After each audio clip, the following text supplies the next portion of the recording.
Good morning. Today we continue our deep dive through the book of Acts. We are in chapter 5, continuing the remarkable story of the apostles and the miracles that take place on a daily basis. And remember, the greatest miracle we see is the salvation of souls. In Acts chapter 2, we saw 3,000 saved in one day. In Acts chapter 4, we saw 5,000 people come to faith. Actually, it says men. And so what's that, 8,000? And then we get into chapter 5, and by the time we get to verse 14, it just says more and more men and women were believing and being added to the number. So when can you quit counting? Maybe when your church gets to 8,000 in attendance, then you can just say a whole lot of people keep getting saved. But not only that, people were being healed in a miraculous way. They took people to the street, and they were putting sick people on mats on the street, hoping that the shadow of Peter would just fall upon them.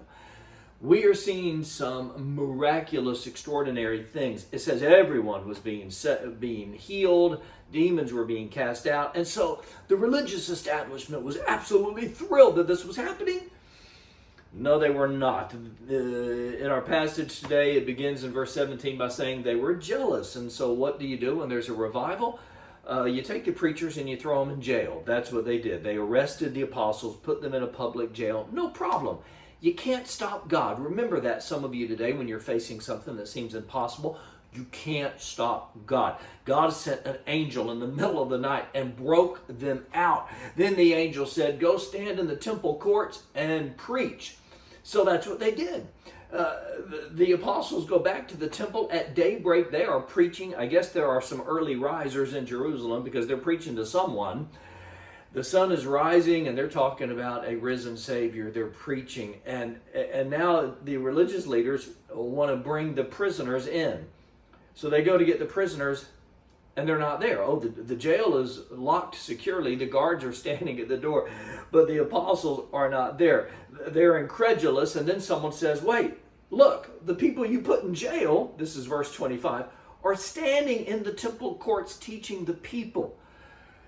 So they brought the apostles back and they said, didn't we warn you and give you orders not to speak anymore in this name? You have filled Jerusalem of this teaching and you're putting this man's blood on us. They really did. Whenever Peter preached, he would say, Jesus, who you crucified, God raised from the dead. And so guess what happened next? You have to come back tomorrow. That's the end of our assigned passage today. You have to come back tomorrow to find out what happens next. I leave you with this thought. If Christianity were illegal and you were arrested for being a Christian, would there be enough evidence to convict you? Think about it and have a good day.